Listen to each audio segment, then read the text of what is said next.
ආදරය කළා ඔබට මොනවද හම්බුනේ? ඔබට මොනවද ආදරය කළා ලැබිච්ච ප්‍රතිලාභ?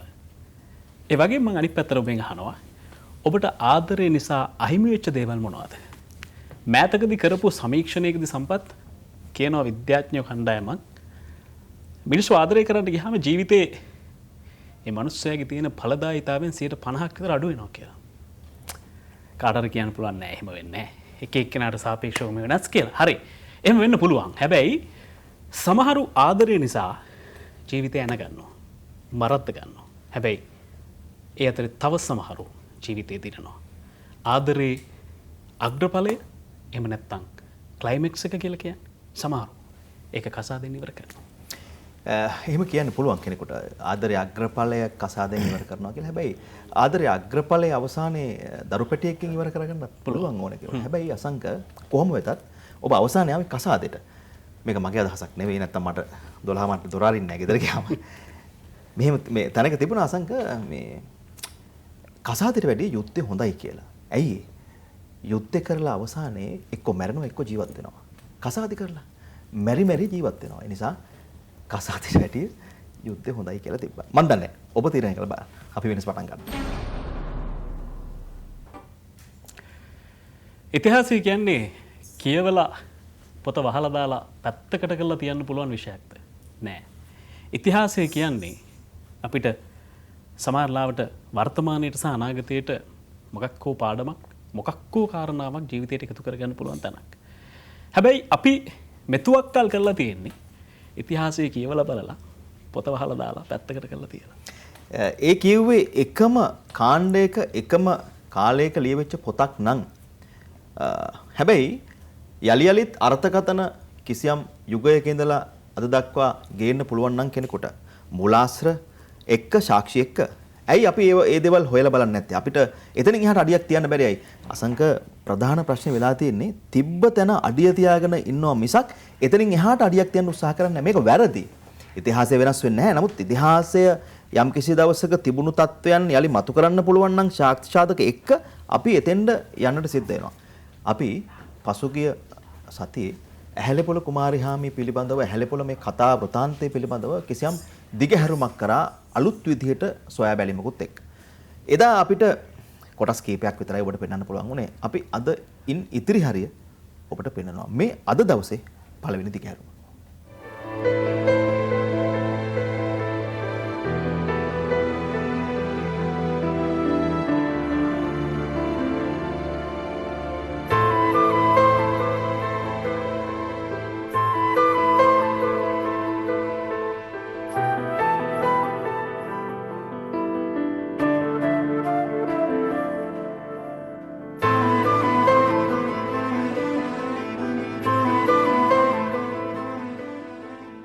රාජ්‍යත්වය පිළිබඳ තියෙන ආසාව එකක්.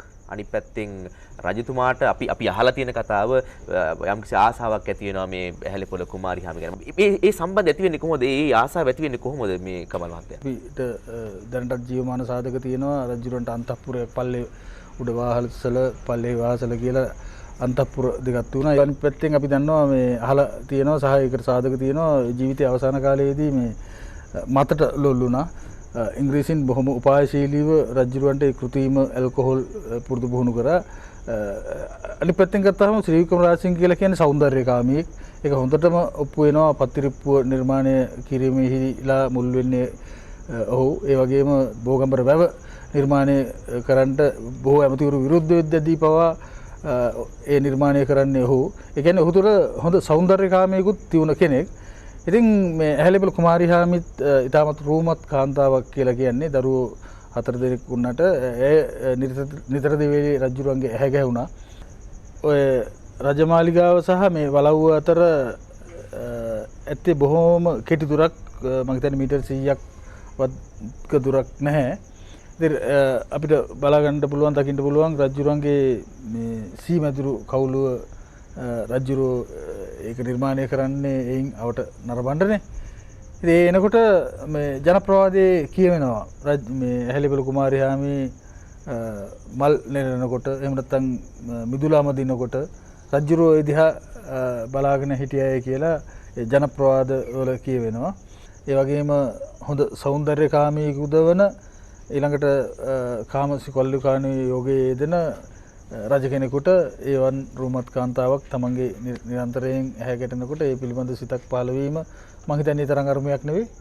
දැන් රාජසිංහ රජුරුවන්ගේ ඉල්ලීමට ඇහැලේපොළ කුමාරිහාමි විරුද්ධ වෙනවා. මේ විරුද්ධ වීම ඇති වුණේ කොහොමද කියන්න කමල් මහත්තයා ගැන තියෙනවද යම්කිසි සාක්ෂි නැත්නම් ඉතිහාස කතා ජනප්‍රවාද? ජනප්‍රවාදයේ කියවෙනවා මේ ඇහැලේපොළ මහනිලමේ සත්කෝරළයට පත් කළ යවුවට පස්සේ එක්තරා රාත්‍රියක රාජසිංහ රජුරෝ අශ්වයෙක් පිට නැගිලා මේ ඇහැලේපොළ කුමාරිහාමි සහ දරුවෝ විතරක් ජීවත් වෙන මේ වලව්වට එනවා. ඇවිල්ලා ඔහුගේ ඇහැලේපොළ කුමාරිහාමිට යම් යෝජනාවක් කරනවා. ඒ වෙලාවේ ඇහැලේපොළ කුමාරිහාමි කිපිලා මුසුන්න අරගෙන පහර දෙන මට්ටමට පත් වෙනවා. වහාම මෙතනින් පිට වෙලා යන්න කියලා මම මේ උඩරට කාන්තාවක් මේ ස්වාමියා නැති ගෙදරට තමිනෙක් වද්දාගන්න ජාතිය ගෑණියෙක් නෙමෙයි මම කියලා රජුරංගව එලවා ගත්තාය කියලා කතා පුවතක් ජනප්‍රවාදයේ තියෙනවා. ඉතින් පසුකාලීනව විශ්වාස කර සමහරු හිතනවා රජුරෝ මේ තරහත් හිතේ තියාගෙන ඒක පසුකාලීනව ඒකෙන් පරිගන්ට ඒකත් හේතු සාධක කරගත්තා කියලා එතමු හිතනවා. ඉතින් මිනිස්සු විදිහට රජුරෝ වුණත් මිනිසෙක්නේ. ඒකත් යම් මට්ටමකට ඉවහල් වන්නට ඇති ඇතැම් විට. හරි. ඊට පස්සේ රජුරන්ගේ මේ ඉල්ලීමට කුමාරිහාමි විරුද්ධ වුණාට පස්සේ කතාව මොකද්ද වෙන්නේ? ඊට පස්සේ සිද්ධ වෙන්නේ මේ වෙනකොට ඇහැලේපොළ ඉන්නේ සත්කෝරළේ සිට ඔහු ඉංග්‍රීසින් සමග දිගින් දිගටම ගනුදෙනු කරනවා. ගනුදෙනු කරලා ඔහු පැහැදිලිවම ඉල්ලනවා රාජසිංහ රජුරෝ රජකමෙන් පහ කරලා තමාව රජකමට පත් කරන ලෙස ඒකට යුදාධාර දෙන ලෙස ඉල්ලනවා. මේ වෙලාවේ ඉංග්‍රීසින් ජොන් ඩොයිලි වගේ අය තමයි මේ තත්ත්වය නිර්මාණය කිරීම සඳහා තිරේ පිටිපස්සේ ඉඳලා කටයුතු කරන්නේ. ඔවුන් ඉතාමත් උපායශීලීව මේ කටයුත්තට මැදිහත් වෙමින් මේ තවදුරටත් පෝෂණය කරමින් මේ ගැටුම ඇහැලේපොළ සහ රජුරුව අතර තියෙන ගැටුම පෝෂණය කරමින් සිටිනවා. ඒ අතර රජුරුවොත් ඇහැලේපොළත් අතර මැද ඉන්න තව චරිතයක් ඒ කියන්නේ මොල්ලිගොඩ නිර්මාණය කරන්නේ රජුරුව විසින්මයි ඇහැලේපොළට ප්‍රතිවාදීව. මොල්ලිගොඩත් රජුරුව සහ ඇහැලේපොළ අතර තියෙන විරසකය තවදුරටත් පළල් කිරීම සඳහා කටයුතු කරනවා. ඔහු ඇතැම් විට ඇහැලේපොළ එවන යම් සංදේශ මගදී පැහැරගෙන ඒවා විකෘති කරලා රජුරුවන්ගේ කෝපය වැඩි වෙන විදිහට ඒක සකස් කළ රජුරුව අතර පත් කරපු අවස්ථා වාර්තා වෙනවා. ඉතින් ඒ හරහා ඇහැලේපොළ සහ රජුරුව අතර තියෙන ප්‍රතිවාදීකම පරතරය එන්ටෙන්ටම් පළල් වෙනවා. ඒකේ උපරිම ස්ථානයක් විදිහට තමයි ඇහැලේපොළ පලා යන්නේ ඉංග්‍රීසින් ගාවට.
හරි.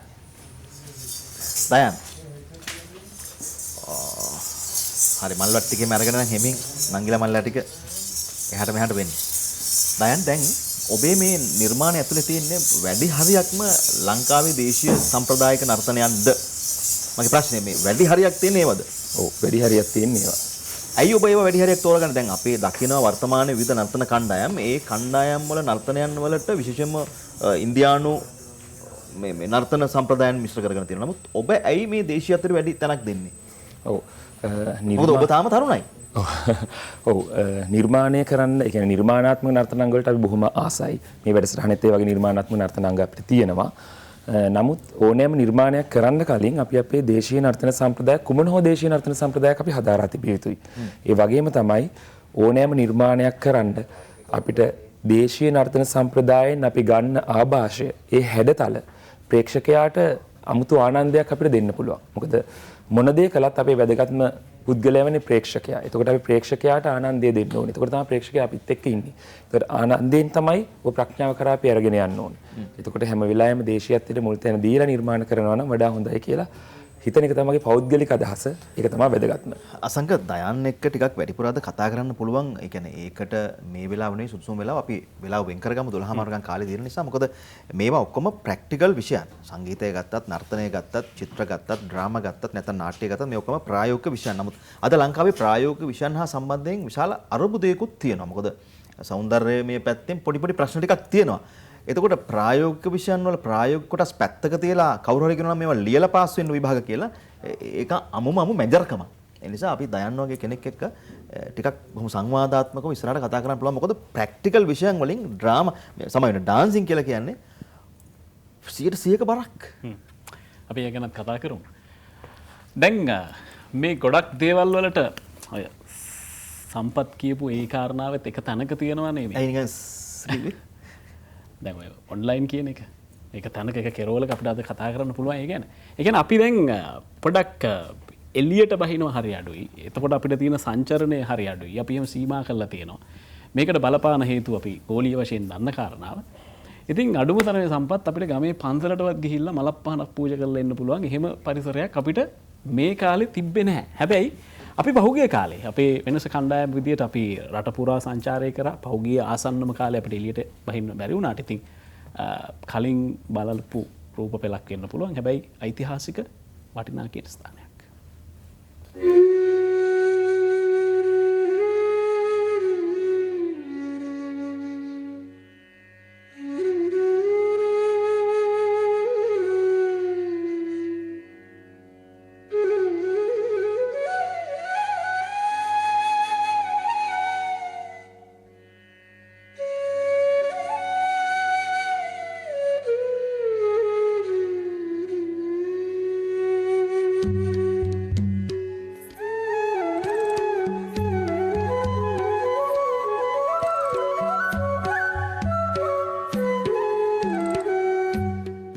ලංකාතිලක රජමහා විහාරය බෞද්ධාගමික වශයෙන් විශේෂයෙන් වැදගත් වෙනවා. මොකද මේ විහාරයේ ඉදිවීම සිද්ධ වෙන්නේ ගම්පල යුගයේ. මේ ඉදිකරන 4 වෙනි බෝනික බව රජතුමා බෞද්ධ. ඒ රජතුමාගේ දේවිය දෙමළ. ඒ නිසා ඒ රජතුමාට වන්දනා කිරීම සඳහා මෙතන විහාරයකුත් ඉතිහා පැත්තෙන් දේවියට වන්දනා කිරීම සඳහා දේවාලයකුත් ඉදි වෙනවා.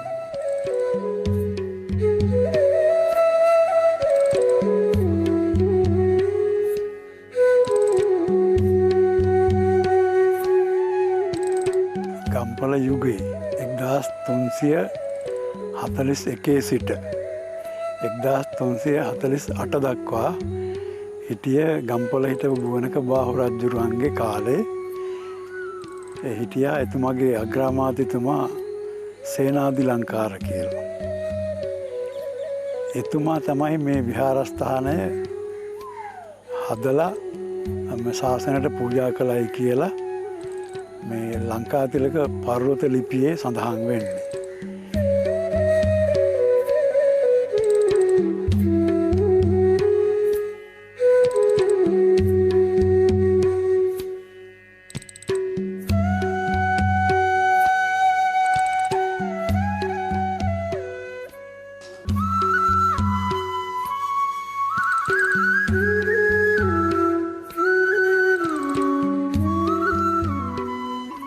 ගම්පල යුගයේ 1344 වෙසක් පොහෝ දින තමයි පළමුවෙන්ම මේ විහාරස්ථානය මහජනතාවට වැඳුම් පිදුම් කිරීම සඳහා විවෘත කරලා තියෙන්නේ. එදා ඉඳලම මහජනයා මේ විහාරස්ථානය තමන්ගේ ආගමික ස්ථානයක් හැටියට බොහොම ගරුසරු ඇතුව වන්දනාමාන කළා.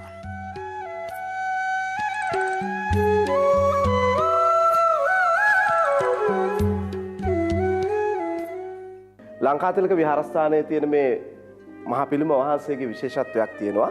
ඒ විශේෂත්වය තමයි අපේ බොහෝ අයට දැකලා හුරු පුරුදු අනුරාධපුර පොළොන්නරු යුගවල තියෙන බුද්ධ ප්‍රතිමා වහන්සේලාට වඩා හාත්පසින් වෙනස් ප්‍රතිමාවක් තමයි ලංකාතිලකේ තියෙන්නේ.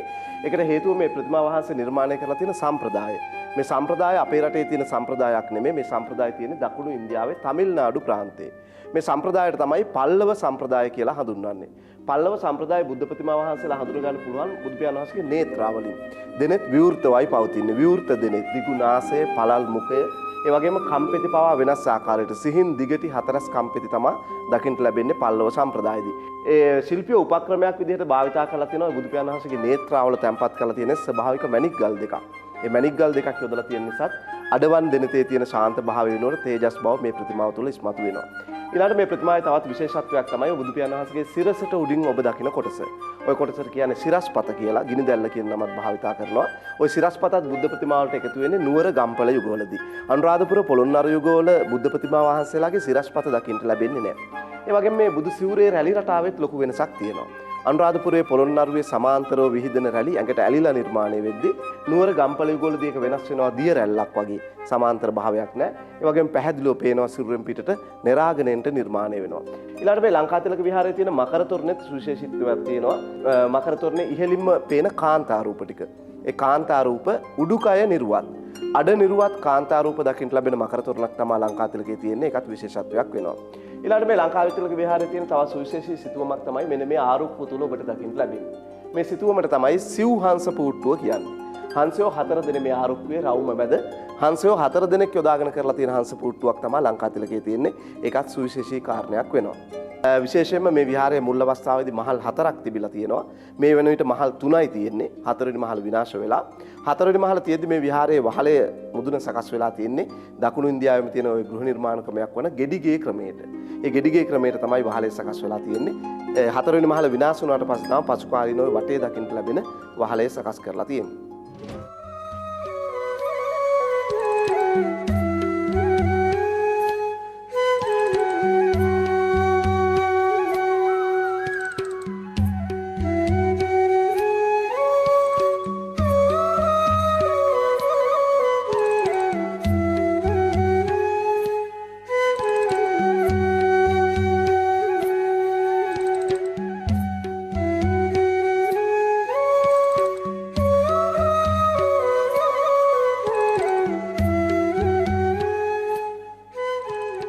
ලංකාතිලකයේ තියෙන මකර තොරණ විශේෂත්වය තමයි මේ මකර කියන්නේ සත්තු 7 දෙනෙක්ගේ නිර්මාණයක්.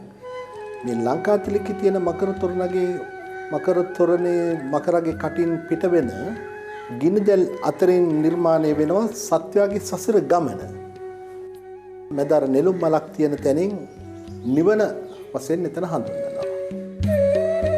ඒ සියලුම දිව්‍යවරු බ්‍රහ්මවරු මේ වැඳගෙන ඉන්නේ ඒ දේව හින්දු බලපෑම මත.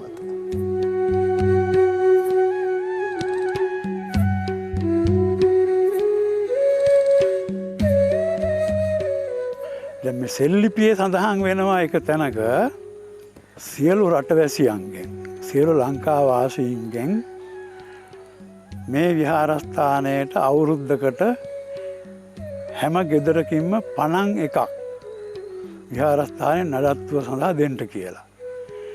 එතකොට එතනින් අදහස් කරන්නේ ලංකා වාසීන්ම මේකට සම්බන්ධයි.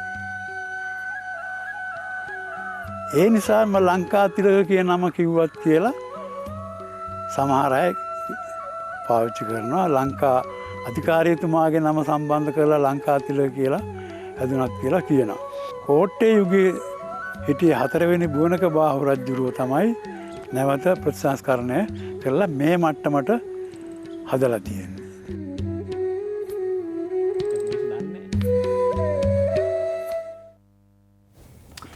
අසංක ඔය මහනුවර යුගයේ චිත්‍රවල විශේෂයෙන්ම අපිට දකින්න පුළුවන් දෙවිවරු සහ බ්‍රහ්මවරුන්ගේ සිතුවම්. දැන් ඒ වීඩියෝ දර්ශන ටිකේ තිබ්බා.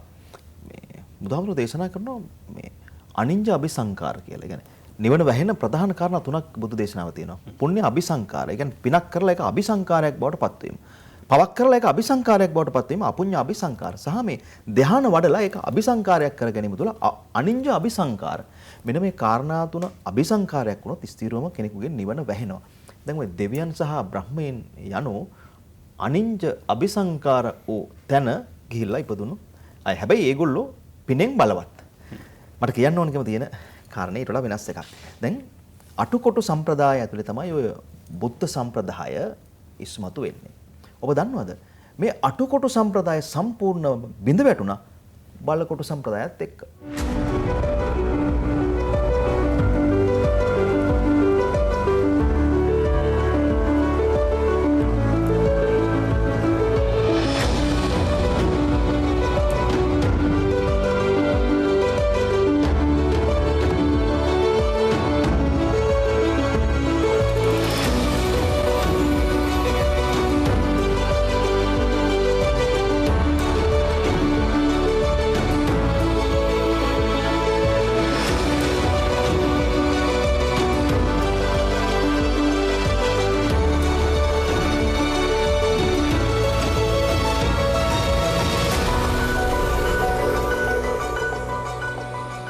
අපේ රට පෘතුගීසීන් ලන්දේසීන් එහෙම නැත්තං අධිරාජ්‍යවාදීන් යටත් කරගෙන හිටියා.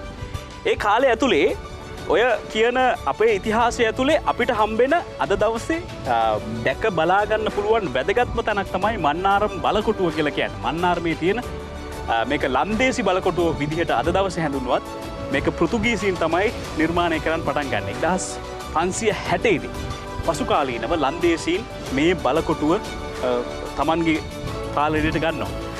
දකින්න පුළුවන්කමක් ලැබෙනවා මේ බලකොටුවේ තියෙන ප්‍රෞඩත්වය. අපි මේ බලකොටුවට ඇතුල් වෙන මොහොතේ ඉඳලා ඔවුන් පාවිච්චි කරපු ගෘහ නිර්මාණ ශිල්පීය ක්‍රම, ඒ වගේම අදටත් ශේෂ වෙලා තියෙන ඔවුන්ගේ යම් යම් ගොඩනැගිලි වල ශේෂ වෙච්ච කොටස් මේ සියල්ල දැක බලා ගන්න අවස්ථාවක් තියෙනවා.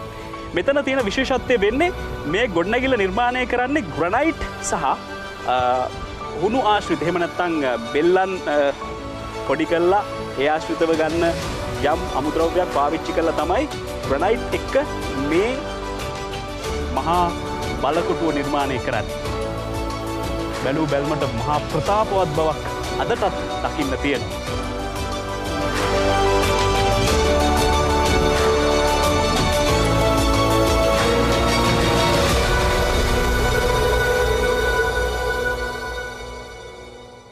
ඇතුළට යන්න ඕනේ. තාම ඉන්නේ දොරටුව ළඟ. ඇතුළට යනකොට අපිට දකින්න පුළුවන්කමක් ලැබෙනවා සිරමැදිරි, සොහොන්කොත්, ඒ වගේම දේවස්ථානය, ඒ වගේම බංගලාව, ඒ වගේම ඔවුන් පාවිච්චි කරපු තාක්ෂණික ශිල්පීය ක්‍රම යොදා ගැනීමෙන් නිර්මාණය කරපු යම් යම් ඉදිකිරීම් මේ සියල්ල දකින්න නම් අපිට යන්න වෙනවා හරියටම බලකොටුව ඇතුළට. බලකොටුවක් ඇතුළට යන්නේ. ඒ නිසා අපේක්ෂාවෙන් සාමාන්‍යයෙන් බලකොටුවක් ඇතුළට යනකොට අපේක්ෂා කරන්න පුළුවන් ප්‍රහාරයක්, එහෙම නැත්නම් තර්ජනයක්, එහෙම නැත්නම් ඔවුන් ආරක්ෂාවට ප්‍රහාරය කරයි කියලා. ඒ එදා 1560 දී අද මේක පෞරාණික, එහෙම නැත්නම් ගරා වැටුණු බලකොටුව.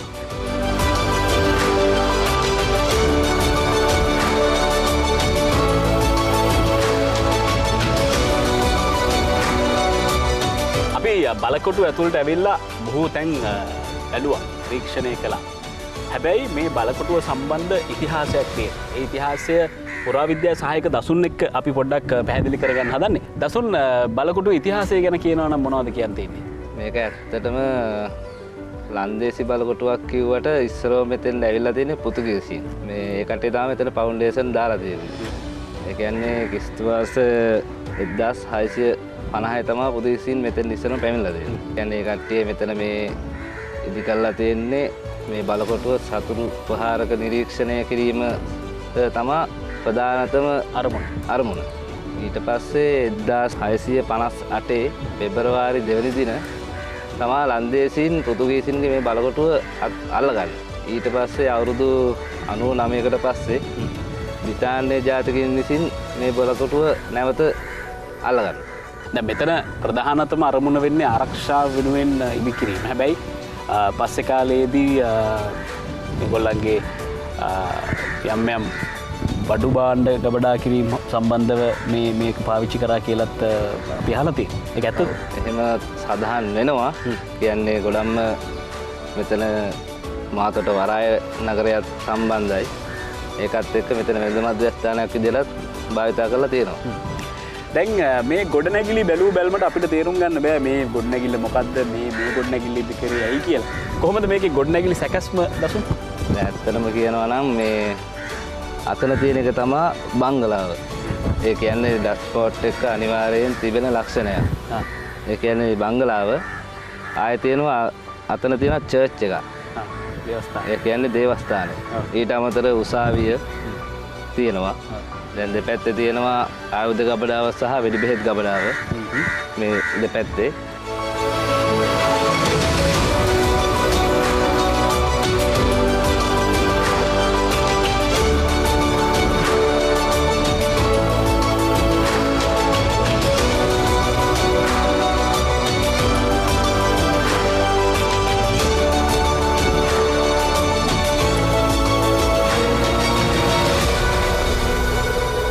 දසුන් දැන් මේ ඉදිකිරීම් ගැන කියනවා නම් මේවා ලංකාවේ මිනිස්සු කරන්නේ නැති. හැබැයි මේ ඉදිකිරීම් හරි වෙනස්. කියන්නේ අපේ රටට ආවේනික ඉදිකිරීම් නෙමෙයි. මේ ගල් දිහා බැලුවත් මේවා නිකන් අපිට නිතර දෙවේලේ හම්බෙන පාෂාණ වර්ගයක් නෙමෙයි. ඒ සම්බන්ධ මොනවද? ඇත්තට මේ පාෂාණ වර්ගයේ මුහුදුන් තමයි අරන් තියෙන්නේ. කොරල් ගල් කියන පාෂාණ වර්ගය තමයි. ඒක පිට රටිනුත් ගෙනාවා කියලා කියනවා. තව සඳහන් කරන ඩෙස් දූපතෙන් ගෙනාවා කියලා සඳහන් කරලා තියෙනවා. දැන් බැලූ බැල්මට තාක්ෂණික උපක්‍රම පාවිච්චි කරලා තියෙනවා කියලා පේනවා අර වතුර ටැංකිය දැක්කම. ඔව් ඇත්තටම මේ මෙහෙට ඉතින් වැහි කාලගුණේ ගොඩක් අඩුයි. ඒ නිසා මේ ගොඩනැගිල්ල තිබ්බ සම්පූර්ණ වහලවල් වල වතුර ස්ටෝක් කරගන්න තමයි කාණු පද්ධතිය ස්ටෝක් කරගන්න තමයි ටැංකි දෙක හදලා තියෙන්නේ. ඒ කියන්නේ වහින් නැති කාලට වතුර ප්‍රයෝජනයට ගන්න. පුරාවිද්‍යා දෙපාර්තමේන්තුව විසින් තමයි මන්නාරම කලාප කාර්යාලයේ දසුන් එක්ක තමයි මේ කතා කරන්නේ. දසුන් දැන් මේක නරඹන්න බොහෝ දෙනෙක් යනවා එනවා. ඒ අයට මොන වගේ පහසුකම්ද මේක ඇතුලේ සූදානම් කරලා තියෙන්නේ දැනුම ලබා දෙනවද? මොකද්ද එතනින් එහාට මොකද්ද ඔයගොල්ලන්ගේ කාර්යය? ඒ කියන්නේ දැන් එන කට්ටියට අපි ඉතින් සාමාන්‍යයෙන් විස්තර කරලා දෙනවා මේ පිළිබඳව. ඕනම කෙනෙකුට එන්න පුළුවන් නේ? ඕනම කෙනෙකුට බැලුව හැකියි. ප්‍රවේශ පත්‍රයක් ගන්නවා. ඔව්. අපි මන්නාරම ලන්දේසි බලකොටුවට මේක ලන්දේසින්ට විතරක් අපි ලඝු කරන්න හේතුව වැඩි වශයෙන් ඔවුන් එක්ක තමයි මේක ඉතිහාසයේ ලියවිලා තියෙන්නේ. ඒ නිසා මේ ලන්දේසි බලකොටුවේ තියෙන ඒ පූර්වත්වය බලන්නයි වෙනස කන්නාව.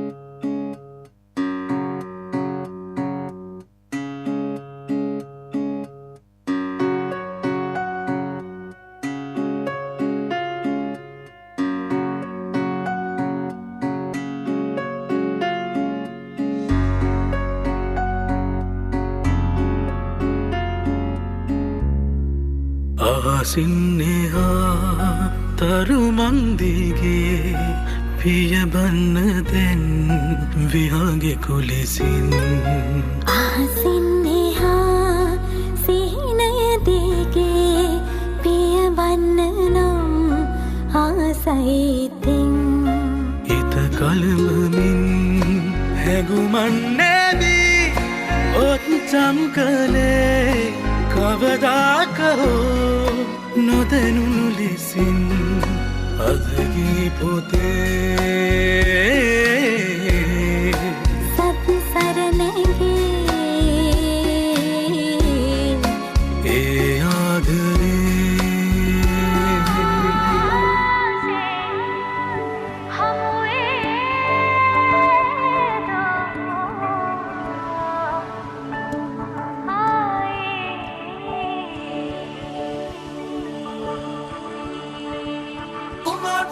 අහසු වී මගේ සිත ඇලී තිබේ නොමැකීම ඇගේරුව ඇගේරුව තුනාටුව අහසු වී මගේ සිත ඇලී තිබේ නොමැකීම ඇගේරුව ඇගේරුව මේ සඳේ ගං තෙරේදී රන්රුවේ මා නුඹ දකී හීන ගානේ මාය දේවි චන්ද්‍රයා මේ නින්ද දේවි උදුරාවේ මාගේ ආනේ මැව් හීනේ නුඹ නොයදුවානේ මහදේ මහදේ හා මහදේ නුඹේරුව නොමැකේ දෝආයේ මහදේ නුඹේරුව නොමැකේ දෝආයේ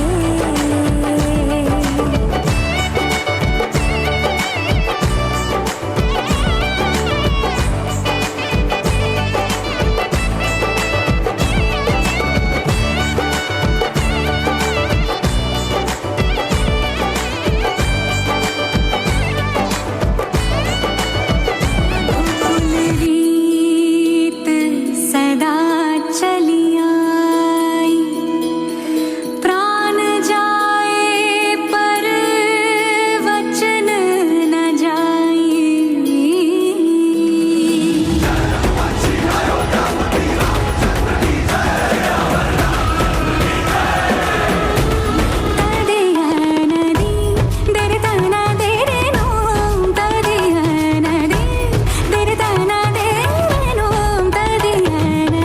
रघुवर तेरी राह निहारे रघुवर तेरी राह निहारे सातों जन्म से सिया घर मोरे परदेसिया आओ पधारो पिया घर मोरे परदेसिया आओ पधारो पिया दीम तदीम तदन देना दीम तदीम तदन देना नि समा सदा गम बसा गम बनी गम बनी दम मगरे गम दम रे म पद म बनी रे दम म गम रे सनि सरे रे म म प प ध ध म नि नि रे सनि ध नि दम म प ध नि दम मगरे रे सनि सरे रे ना तो मैया की लोरी ना ही फागुन की होरी मोहे कुछ दूसरा ना भाई रे जब से नैना ये जागे एक धनुर्धर से लागे तब से बिरहा मोहे सताए रे दुविधा मेरी सब जग जाने जाने न निर्मोहिया घर मोरे परदेसिया आओ पधारो पिया घर मोरे परदेसिया आओ पधारो पिया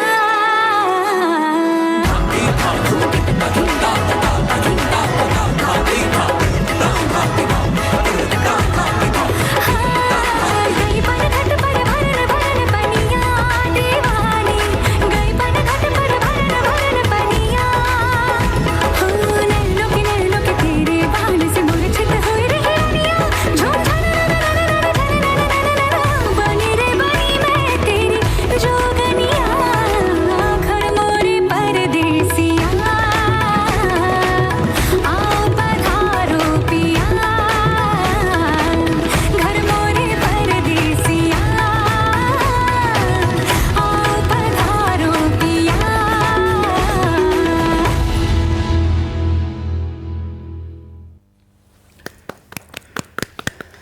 හරි මේ අසංග මම ප්‍රශ්නයක් අහනවා අහන්න. දයන් නටනවා නම් හති වැටෙන්නම නටන්න ඕනේ නේද? නටන්න ඕනේ. නිකන් මේ එහෙම මෙන් අතපොත ගාලා වැඩක් නෑ. ඇත්තටම අපි රස වින්දා එක 100%ක්ම. අසංග මේ ප්‍රශ්නයක්. දැන් මේ දැන් සාමාන්‍යයෙන් අපි දන්නවනේ හැම ශේත්‍රයකම තරගයක් තියෙනවනේ.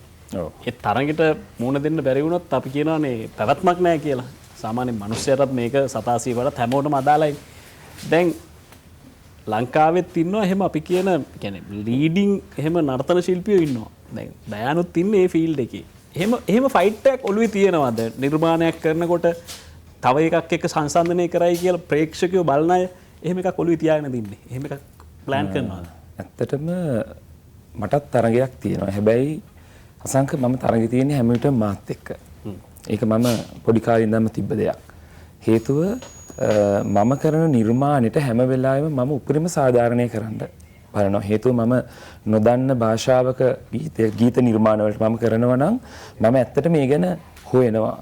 මගේ මිතුරියක් ඉන්නවා සන්දීපනික ඇත්තටම මගේ දියණියක්. මම අහනවා මොකක්ද මේ කියලා. ඊට පස්සේ මට එතනින් එහාට තේරෙන්නේ නැත්තම් ගීත නිර්මාණ නම් ලංකාවේ කන්නම් මම ගායකයට අනිවාර්යයෙන්ම කතා කරනවා. කතා කළා එයා මොකද්ද කරලා තියෙන්නේ කියලා අහනවා. එහෙමත් නැත්නම් පද රචකයාත් එක්ක මම කතා කරනවා. ඒ අදහස අරගෙන මගේ නිර්මාණයක් තමයි මම එළියට දෙන්නේ. ඒකයි මම කිව්වේ මාතුර තමයි තරඟ තියෙන්නේ කියලා. ඒ හින්දා මම හිතනවා මම අනිත් අයට තරඟයක් වෙලා ඇති කියලා. හරි දෙතර අපි කතා කරමු. හොඳ උත්තරයක් ඒක. අසංක කියවපු ඉතිහාසය වෙනස් වෙනකොට කෙනෙකුට හිතට දුකයි. ලියපු ඉතිහාසය වෙනස් වෙනකොටත් කෙනෙකුට හිතට දුකයි. හැබැයි දුකින් හෝ සමහර වෙලාවට ඒ අලුතෙන් මතුවෙනවා නම් යමක් ඒක පිළිගන්නවද නැද්ද කියන කාරණේ නෙමෙයි. සොයා බලන එක මේ මානව වර්ගයාගේ යුතුයකමක්. ඇතැම් වෙලාවට මේ තොරතුරු එළි වෙනකොටත් මේ තොරතුරු එළියට එනකොටත් සමහර අයට හිතට පුංචි දුකක් ඇති වෙන්න පුළුවන්. එනමුත් බලන්න ඔබ තීරණය කළා මේ කතාව ඔබ මීට කලින් අහුවද කියලා.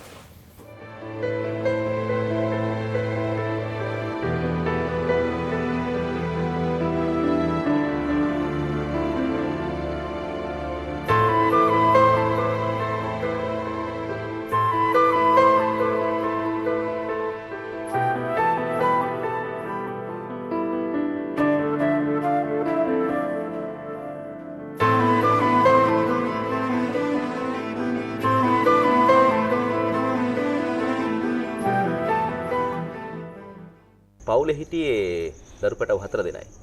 දරුවෝ ලොකු බණ්ඩාර, මද්දුම් බණ්ඩාර සහ තව කුඩා දියණිවරුන් දෙන්නෙක් හිටියා කියලා තමයි කියවෙන්නේ. පොඩි දෙන්නේ. හරි මේ දරුපටව එක්කලා මේ අහිංසක අම්මා ජීවත් වෙච්ච ගෙදර ඉස්සරහා තියෙන මේ පිල් කොටේ උඩ ඒ පුංචි පැටවු ටික කොච්චර අපූර්වට සෙල්ලම් කරන්නේ නැද්ද? ඒ ආදරණීය අම්මා අර එහා පැත්තේ තියෙන ස්තූප කැලලට වෙලා මේ දරුපටව දිහා කොච්චර ආසාවෙන් බලාගෙන ඉන්න ඇත්ද? පොඩි යවුන් අප්පිටි ගහ ගහ මේ මැද මිදුල පුරා කොච්චර අපූර්වට දුවන්ට ඇත්ද? කමල් මහත්තයෝ. ඉතිහාසය මතක් කරනකොට මේ කතා බහත් එක්කලා ඔය පොඩ්ඩක් නොකියම බෑ.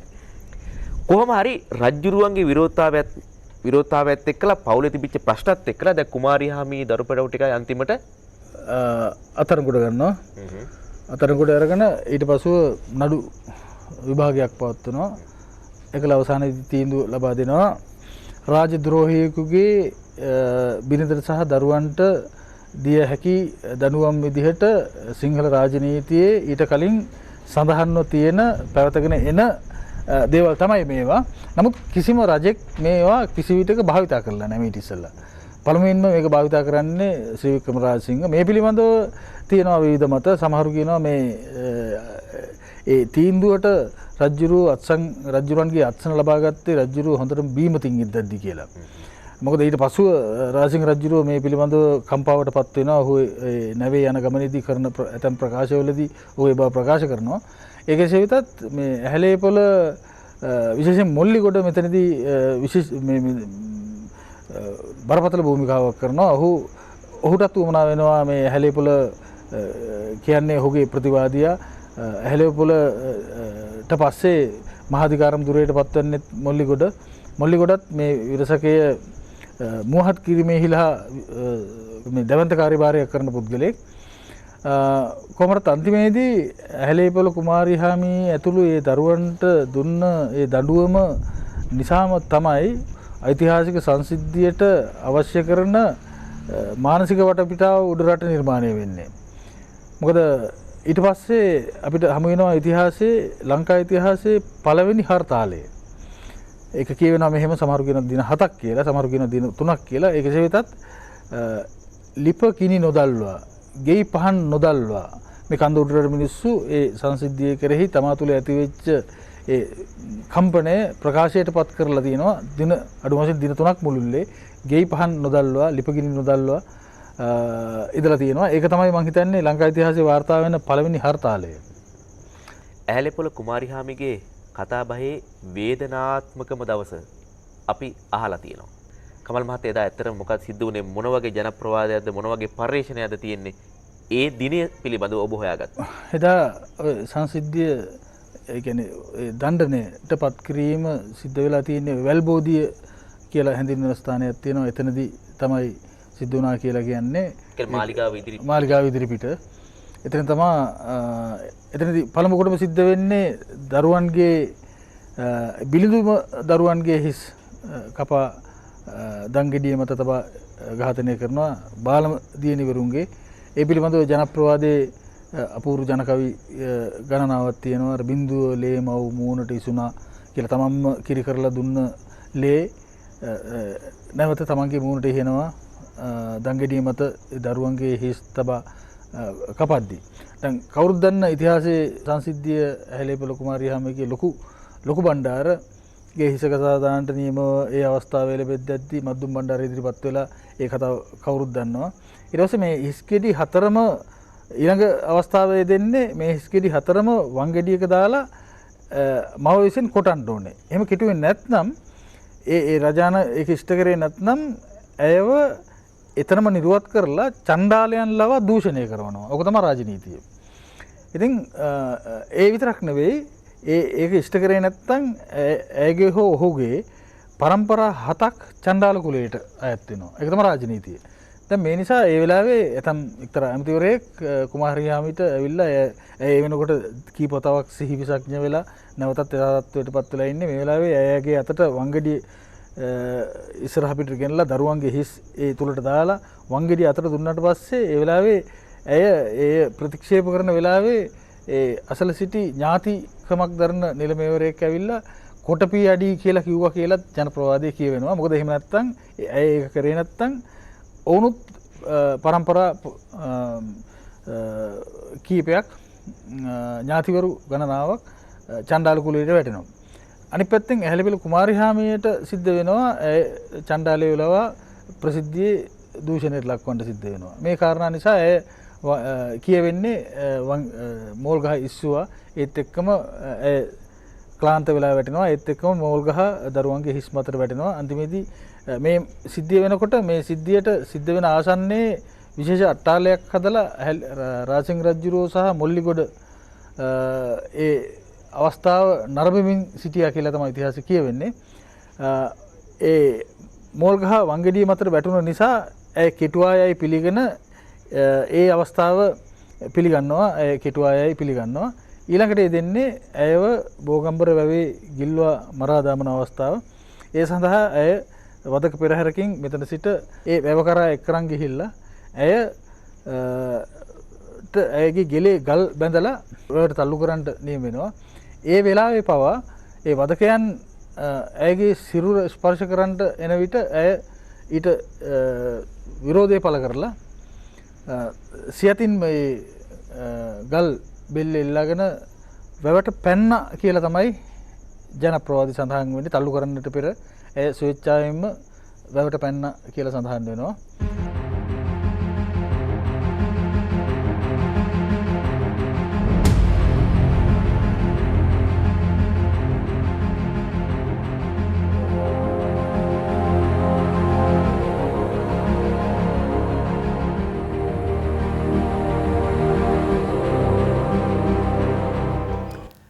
අසංක ඔබටත් යමක් ඇති. මට පොඩ්ඩක් දෙන්න ටයිම් එක. දැන් 6 පොතට 7 8 11 10 A level පොතට සහ විශ්වවිද්‍යාලයේ පොතට එනකොට මේ කතන්දරේ අපි දැන් මේ වීඩියෝ රූපරාමු පෙළේ අහපු කාරණා කීයක් හැලිලාද? ඉතිහාස ගුරුවරු මේව දන්නවද? මේ කරුණු කීයක් නම් හැලිලාද? ඇයගේ පතිවෘතාව පැහැදිලිවම ඉතා පැහැදිලිව අර වදකයින් අය ස්පර්ශ කරයි කියන ඒ හේතුව නිසා අය ගල් එල්ලගෙන කොහොමත් ගල් ඉල්ලලානේ යවන්න ඇත්තේ. වැවට පනිනවා සීදිවි හානි කර ගන්නවා. එතකොට දැන් හිතන්න චණ්ඩාල කුලයේ උදවිය ධම්මවල අර ක්‍රියා නොකරොත් ඇයව දූෂණයට ලක් කරන්නට. දැන් මේ සියලු රාජනීති පිළිබඳව මේ කරුණු හැලිලා නේද මේ වර්තමානට එන්නේ. ඔබ දන්නවද?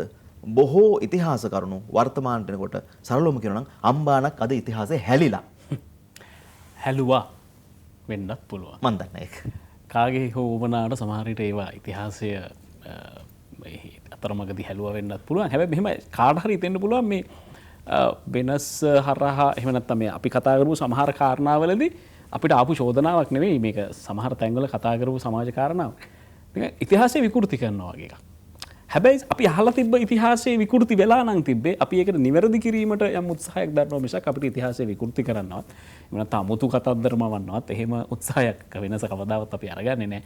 හැබැයි මේ සම්බන්ධව ඔබට හොයා බලන්න පුළුවන්. අපි මේ කතා සියල්ල ඔබ ඉස්සරහට ගියාලා මෙහෙම අතෑරියට පස්සේ ඔබ ඔබේ විචක්ෂණශීලී බුද්ධියෙන් ඔබ මේ ගැන හොයලා බලන්න. ඔබ දන්න කියන විෂය ප්‍රාමාණිකයෙන් අහලා බලන්න. අනිත් දැන් රාවණා පිළිබඳව විශාල වශයෙන් රසිකලා අමිතලා අංජනලා අපි ගිහිල්ලා කරපු විශේෂයෙන් ඔය මංජුල්ලා ඒ කාලේ ඉන්න කාලේ පවා කරපු රූපරාමතු වෙනවා. දැන් මේවා අපිට වෙනස ඇතුලේ බොහෝ විට පෙන්වන්න පුළුවන් කමක් නැහැ. මොකද පෙන්වනකොටම අනිත් පැත්තෙන් ටෙලිෆෝන් කෝල් එක එනවා ඉතිහාසය විකෘති කරනවා කියලා. හැබැයි රාවණ ඉතිහාසය හොයන්නෙත් නැහැ. හොයන්නෙත් නැහැ කවුරුත්. හොයන අපිට මේ වැඩේ කරගෙන යන්න දෙන්නෙත් නැහැ. දැන් මේ වගේ තත්ත්වයක් තියෙනවා. මේවට ඇත්තටම ජනාධිපතිතුමා මැදිහත් වෙන්න ඕනේ. වෙන දෙයක් නෙවෙයි අසංක පැහැදිලි කාරණා. අපි සමහර වැඩසටහන් වල මතකයි සම්පත් අපි ප්‍රසිද්ධියේ අනිත් මතය දරන පිරිස් වලට එන්නේ කොහොම මේ මැදිරියේදී කතා කරා. කතා කරා. අනිත් එක දැන් කවදාවත් වෙනස වැඩසටහන ඇතුලේ මංවත් අසංකවත් නැත්නම් අපේ අමිලවත් හිටපු දිල්ෂාන්වත් අපි කවදාවත් මෙන්න මේක උඹලා පිළිගන්නලා මේකයි ඇත්ත. මෙන්න මේක උඹලා පිළිගන්න බෑ මේකයි බොරුව කියලා අපි කවදාවත් කියන්නේ. අපි ගෙනල්ලා අතෑරියා. ඔබටයි විනිශ්චය. අපි දන්නවා අපිට වඩා ඔබ බුද්ධිමත්. අපිට වඩා ඔබ විචක්ෂණශීලී. ඔබ හොයනවා. ඒ නිසා ඔබට මේ හොයා ගන්න පුළුවන්. අපි යලිත් කියන්නේ මෙහිම දෙයක් තියෙනවා. හොයා බැලීම ඔබට බාරයි. අපි ඒ ගැන කතා කරා වැඩි. ඔව්. මේ අසංග දන්නවද? සමහර දේවල් වලට මේ සමහර කට්ටිය ඉක්මනට බෝතල් ඉවර කරනවා. ඒ කියන්නේ මේ නමස්කාරයටම පොල්තෙල් බෝතලයක් ඉවරයි කියලා කියනවනේ. ඔයාලයි මේ වෙලාවේ බෝතලයක් මතක් වෙන්නේ. නෑ ඉතින් 10 11 වයින්කොට මතක් වෙන්නේ නැද්ද මං අහන්නේ. ඒක අසාධාරණ දෙයක් මතක් වෙනවා. බෝතලයක් දෙන්න මැටියෙන් බෝතලයක් දෙන්න. මොකද බෝතලේ මැටියෙන් වුණත් ඉතින් අවුලක් නැහැ නේ වදිනවනේ.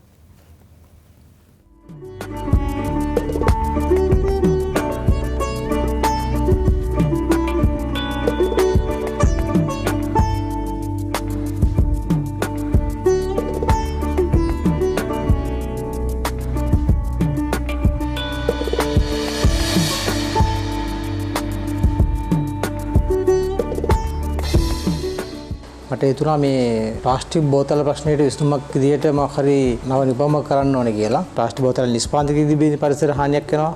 ඒක පාවිච්චි කිරීමේදීත් මිනිසුන්ට හානියක් වෙනවා. පාවිච්චි කළ ඉවත දැමීමේදීත් ඒක හානියක් වෙනවා.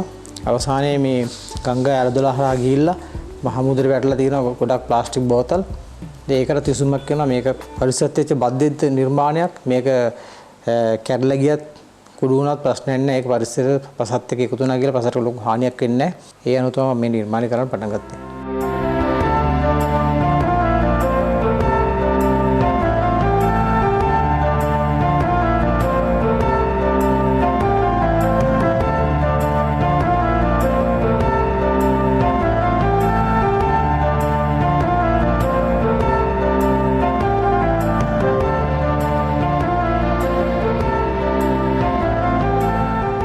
දැන් ගත්තා ලංකාවේ මැටි කර්මාන්තයට විශාල පිපිදීමක් තියෙන අවස්ථාවක්.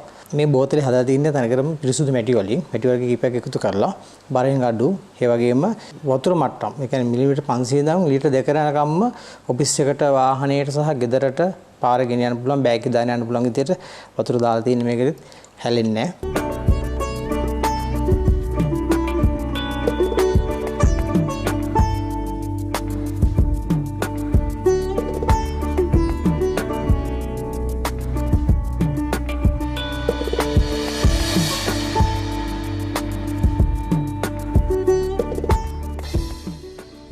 ඒ වගේම මම කොරෝනා වෘද්ධ පටන් ගන්න අවස්ථාවේදී මම දැක්කා මේ දේශීය වෛද්‍යවරු සහ බටහිර වෛද්‍යවරු කිව්වා දුමාරේ අල්ලන එක හොඳයි කියලා. නමුත් අපි දැක්කේ දැක් තමයි මේ දුමාරේ අල්ලන්න තිබුණේ මේ මුට්ටියකට ඒ අවශ්‍ය කරන දේශීය ඖෂධ දාලා රෙද්දකින් වහගෙන. නමුත් ඒකෙදි ප්‍රශ්නයක් වුණා මේ ඇස් වලට වදිනවා, ප්‍රාශ්වාස කරන වාතය නැවත ඒකරම යනවා. කොහොම මුට්ටියකට මේක තියාගන්න පුළුවන් විදිහට හදලා තියෙන්නේ.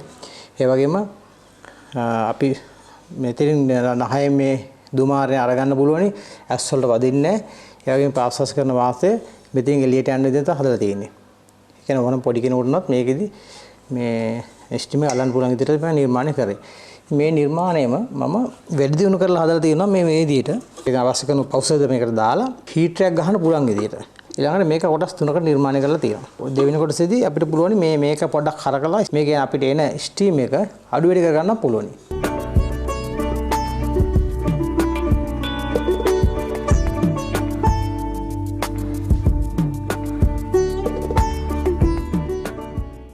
ඒ වගේම මම මූඩි දෙකේ බෝතලයක් නිර්මාණය කරලා තියෙනවා. ඒක කොටස් දෙක කර තියෙන්නේ. මේක ගලවන්න පුළුවන්, වතුර දාන්න පුළුවන්, සුද්ධ කරන්න පුළුවන් ලේසි වෙන විදිහට. මේ හැම නිර්මාණයක්ම මම පේටන්ට් ඇප්ලයි කරලා තියෙනවා. ඊට අමතරව ඩිසයින් පේටන්ට් ඇප්ලයි කරලා තියෙනවා. සමහර ඒවා ඩිසයින් පේටන්ට් හම්බෙලා තියෙනවා. ඒ වගේම මම මේකට ප්‍රාණය කියලා නම දාලා තියෙනවා. ප්‍රාණය කියලා දාලා නම දාන්න හේතුවත් උනේ මිනිසාගේ වගේම මේ පරිසරයේ ප්‍රාණයත් රකින්න ඕනේ කියන අදහසින් තමයි මේ ප්‍රාණය කියන නම දාලා තියෙන්නේ.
හරි.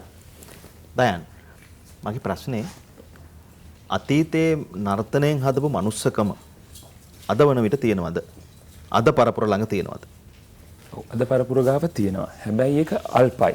අන්න ඒකයි ගැටලුව. ඒකට නොයෙක් කාරණා හේතු වෙන්න පුළුවන්. නමුත් ඒ මනුස්සකම අපි කොහොම හරි ආරක්ෂා කරගන්න ඕනේ. ඒකට වෙහෙසෙන බොහෝ පිරිසක් ඉන්නවා. ඒ පිරිසට ශක්ති ධෛර්යය ලැබෙන්න ඕනේ. මොකද මොන දේ කළත් අපේ සිත් තුළ මනුස්සකම නැත්තම් වැඩක් නැහැ. අපි හැමෝම පවතින්නේ අපි රඳා පවතින්නේ එකිනෙකා අඳුරගන්න මේ මනුස්සකම හින්දා. නැත්තෙම නෑ තියෙනවා. නමුත් ඒක බොහෝම අල්පයි. ඒක යට ගිහින් තියෙන එක සුළු පිරිසක් හරි එකතු වෙලා ඒ කුඩට ගන්න ඕනේ. ඒ කුඩට ගන්න අයට මහන්සි වෙන පුද්ගලයන්ට අපි සහයෝගය දෙන්න ඕනේ. තව එක ප්‍රශ්නයක් තියෙනවා මට පිළිතුරක් ලබා දෙන්න. දැන් මේ මිට ගහලා උපමට්ටම් කරලා හදන්නේ සතත අභ්‍යාසයනේ. මේ නර්තනයේ තියෙන සතත අභ්‍යාසය තුළ තමයි දරුවෙක් වෙන්න පුළුවන් ශිල්පියෙක් බවට පත් වෙන්නේ. දැන් අධ්‍යාපන ක්‍රමවේදයේ ඔස්සේ මේ ප්‍රැක්ටිකල් සම්බන්ධයෙන් සංගීතය, නර්තනය, ඒ වගේම මේ චිත්‍ර වෙන්න පුළුවන්, ඩ්‍රාමා වෙන්න පුළුවන් ප්‍රැක්ටිකල් සම්බන්ධයෙන් ඊතරම් ගණන් ගැනීම ප්‍රැක්ටිකල් එක අයින් කළා. ඒක නිකන් ඩාන්සිනුත් ලියනවා, මියුසික් ලියනවා. මියුසික් and ඩාන්සින් එක ලියනේව නෙවෙයි. දැන් මේ හරහා මේ විෂයන් වලට පැවැත්මක් ගමනක් තියෙනවා. ඔබ පාසලක ගුරුවරයෙක් නොවන බව අප දන්නවා. නමුත් ඔබ ගුරුවරයෙක්. ඔව්. මම මුලින්ම මේ දේ කියන්න ඕනේ මේ ප්‍රායෝගික කොටස් යම්කිසි ආකාරයක කප්පාදුවක් කරනවා නම් පළවෙනිම දේ මම සපුරා විරුද්ධයි. ඒ වගේම අපේ රටේ ඉන්න සියලුම නර්තන ශිල්පීන් ඒකට විරුද්ධයි. මොකද නර්තනයේ සංගීතය කියන්නේ ප්‍රායෝගික විෂයන්. මොකද නැටුමක ලස්සන අපි ඇස් දෙකෙන් දකින ශිල්පියෙක් හදනවා කියන්නේ ලේසි පහසු කටයුත්තක් නෙමෙයි. හේතුව ඒකට පුදුම කැපවීමක් මහන්සියක් තියෙන්නට ඕනේ. එතකොට මේ ප්‍රායෝගික විෂයන් ලියලා විතරක් හරියන්නේ නැහැ. ඒ න්‍යායාත්මක දැනුම අපිට තියෙන්න ඕනේ. ඒ වගේම ප්‍රායෝගික දැනුම තියෙන්නට ඕනේ. ප්‍රායෝගිකත්වයේ නැතුව නර්තනයෙන් අපිට කතා කරන්න බෑ. අදහස් ප්‍රකාශ කරන්න බෑ. නිකන් අතප්පයක් ගෙනියන්න පුළුවන් කටින් විතරක්. නමුත් ප්‍රේක්ෂකයෙකුට ඒක දැනෙන විදිහ. මොකද මේ කලාව කියන්නේ පුද්ගලයෙකුට යම්කිසි දෙයක් දෙන පණිවිඩයක් දෙන දෙයක්. සමහර විට මිනිස්සුන්ට කොච්චර කියලා කරන්නේ නැති දෙයක් මේ කලා මාධ්‍ය හරහා මිනිස්සයාට දෙන්න පුළුවන් හිතට වදින්න. ඒක දෙන්න නම් ඒ අපි හදන ශිල්පියා ප්‍රායෝගිකව කරන කොටස් වල මනා පුහුණුවක් තියෙන්නට ඕනේ. කටින් කියලා කෙරෙන්නේ නැද්ද ඒ කරන්න. එහෙනම් ඒ දේ කරන්න අපි මොනතරම් කැපකිරීමක් කරන්න ඕනේද? මොනතරම් පුහුණුවක් කරන්න ඕනේද? ඒ හින්දා මේ නර්තනයේ සංගීතය කියන මේ ප්‍රායෝගික විෂයන් වලට තියෙන වැදගත්කම වැඩි කරනවා මිසක් අඩු කරන එකට අපි සපුරා විරුද්ධයි. ප්‍රමාණවත් ඒ උත්තරේ. සමාජයේ සිද්ධ වෙන නොහොඹිනාකම් සමහර තැන්වල ඒව නොසන්ඩාලකම් ඒත් සමහරු ඒව අර්ථ දක්වනවා වෙට්ට පිත්තල වැඩ කියලා.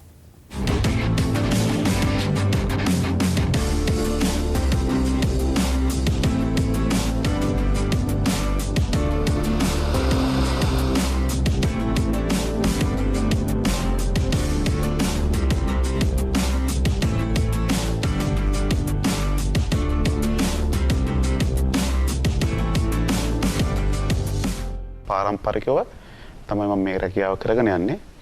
මම මගේ පියාගෙන් තමයි පිත්තල කර්මාන්තය ඉගෙන ගත්තේ. ඔහු හමුදා නිලධාරියෙක්. ඒ නිසා තමයි වැඩි හරියක් හමුදා භාණ්ඩ නිෂ්පාදනයට නියැලුනේ. පියා නිර්මාණය කරන භාණ්ඩ දිහා බලන් ඉඳලා තමයි මම මේ නිර්මාණ කරන්න පටන් ගත්තේ.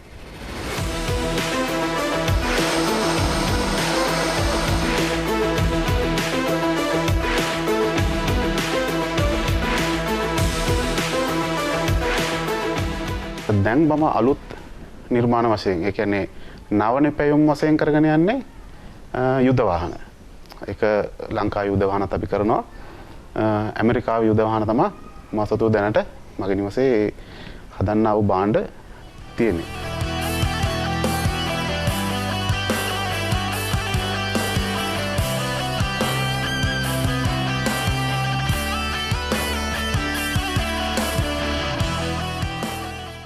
මට හිතුණා මේ වාහන නිෂ්පාදනය කරන්න ගත්තා නම් හොඳයි කියලා. ඒ කියන්නේ මම කරේ ඒකේ මොඩල් එකක්. පිත්තලෙන් අනුරුවක් විදිහට සෑදීම තමයි. දැනට මම ලෝකේ තියෙන අති ප්‍රබල යුද වාහන තමයි දැනට මම නිෂ්පාදනය කරන්නේ. විවිධාකාර කාලතුවක වර්ග තියෙනවා. ඒ දැනට මන් සතුව පවතිනවා එවයින් වර්ග වලින් 5කට අධික ප්‍රමාණයක් මා සතුව තියෙනවා.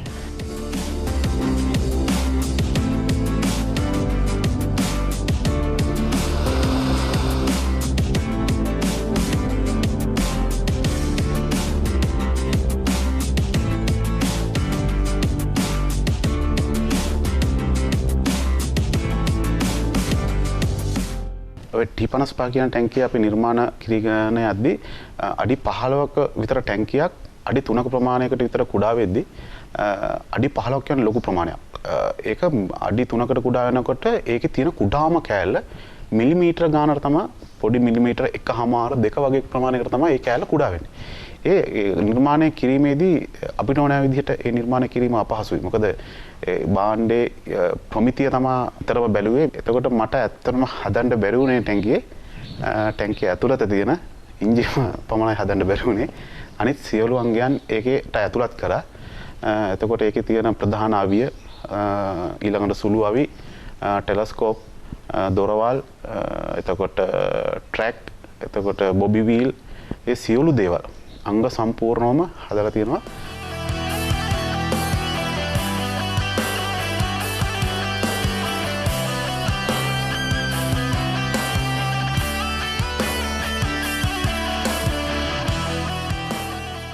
යුද ටැංකිය නිර්මාණය කිරීමේදී තියෙන ඒ ටැංකියේ තියෙනවා කෑලි 1000ක් විතර කුඩා කෑලි. ඒ කුඩා කෑලි ඉතා සියුම් කෑලි තියෙනවා. ඒ සියුම් කෑල්ල ඒ ආකාරයෙන්ම නිර්මාණය කරේ නැත්නම් ඒ නිර්මාණය අංග සම්පූර්ණ වෙන්නේ නැහැ. අනිත් මේ ටැංකිය වල තියෙනවා ටයර් එකක්. ඒ ටයර් එක මේ පිත්තෙන් අපි රිම් එක හදලා ඊට පස්සේ ටයර් එක සම්පූර්ණ රබර් නෙන්නේ. ඒ රබර් ටයර් එකත් හදන්නේ මම තමයි. ඒ ටයර් එකේ ඒ ටැංකියේ තියෙන කට්ටේ පවා ඒ ටයර් එකට ඇතුළත් කරනවා. ඒ රබර් ටයර් එකේ කට්ටේ පවා මම ඒ ටැංකියට ඇතුළත් කරනවා. ඒ මේ ඒතකොට ට්‍රැක් එක ගත්තාම අපිට පුළුවන් නිකන් තහඩු පටියක් නමලා දාන්න. එහෙම කරන්නේ නැහැ. ඒ ට්‍රැක් එකට කෑලි 300ක් 400ක් විතර යන එක ටැංකියක ට්‍රැක් කෑලි. ඒ කෑලි 400ක් අපි හදුවොත් ඒ 400ම එක හා සමානව තියෙන්න ඕනේ. ඒතකොට තමයි ට්‍රැක් එක අවශ්‍ය පරිදි නැමෙන්නේ කරකවන්න පුළුවන්නේ. ඒ හදන හැම ටැංකියකම බොබි වීල් එක ට්‍රැක් එක දාපුවාම ට්‍රැක් එක අපි අතින් අදිනකොට බොබි වීල් එක කැරකිලා ට්‍රැක් එක කට්ට පැන තමයි යන්නේ. ඒ විදිහට තමයි මේ ටැංකිය නිර්මාණය කරන්නේ. නැත්නම් ඒ නිර්මාණය අංග සම්පූර්ණ වෙන්නේ නැහැ. ඒකට තියෙන සමහර ටැංකිවල තියෙන කුඩා නෙට් එකක්. ඒ නෙට් එක පවා අපි දාන්නවා. එතකොට දොරක් හදපුවාම ඒක තියෙන යුද්ධ සෙබලා හිටපුවම වෙඩි වදින්න නැතුව දොර හයි කරන ක්‍රමයක් ඒ ටැංකිය වල. ඒ විදිහට තමයි ඒ ටැංකිය හදන්නේ. දොර අරපුවාම යුද්ධ සෙබලට දොර වෙඩිල්ල වදින්නේ නැහැ. ඒකෙන් ආවරණය වෙනවා. දොර වහපුවාම වතුර යන්නේ නැති ටැංකිය තමයි D55 කියන්නේ. වතුර ගිල්ලුවත් ඇතුළට වතුර යන්නේ නැති ඒවා. ඒ විදිහටම මේ ටැංකිය හැදුවේ නැත්නම් ඒක අංග සම්පූර්ණ වෙන්නේ නැහැ.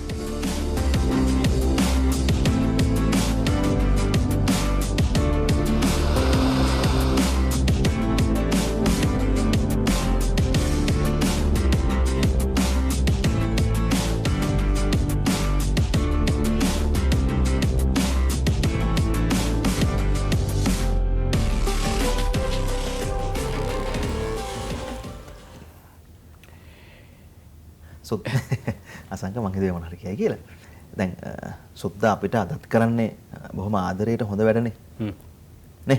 ඇයි එහෙම කියන්නේ? නෑ ඉතින් සුද්දා අපිට ආදරයට කොච්චර හොඳ වැඩ අදලත් කරනවද? ඒ වගේ ඒ කාලෙත් එහෙම කරා. ඉතින් ආදරයට ඒවා ඒ කාලෙත් කරා. ඔබ දන්නවද? මුල්ලේරියාවේදී තමයි සුද්දට දරුණුම පහර වැදුනේ.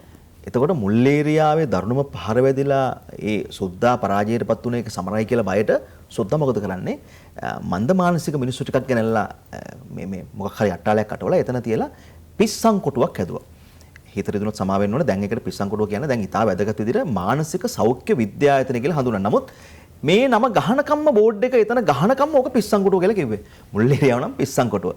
දැන් ඒ විදිහට අසංකර ඉතාම ජයග්‍රාහී මොහොතක් ජයග්‍රාහී අවස්ථාවක් ජයග්‍රාහී ස්ථානයක් සැමරුම අර විදිහට කඩාකප්පල් කරලා යටපත් කළා සුන්නත් දූවිලි කළා බිමට පැට් කරලම දැම්මා. සුද්දා අපේ ඉතිහාසයට කරේ ඕක. ඔබ දන්නවද මහනුවර සෙන්කඩගලපුර ඉතිහාසයටත් බොහෝ විට කරන්න උත්සාහ කරන්න ඇත්තේ මේ කාරණේමයි.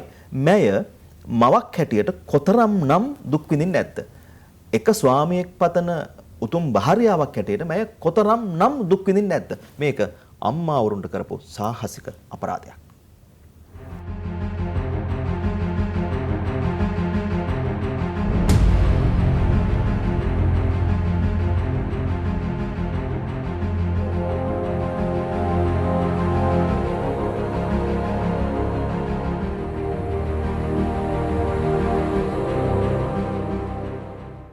අපේ රටේ සිංහල ජාතියේ හිටපු අපූරු පත්තිනියකගේ අවසානයේ මම පත්තිනියක් කියන්නේ පත්තිනියකගේ අවසානයේ තමයි එදා මහා වැව් පතුලේ හැංගිලා ගියේ.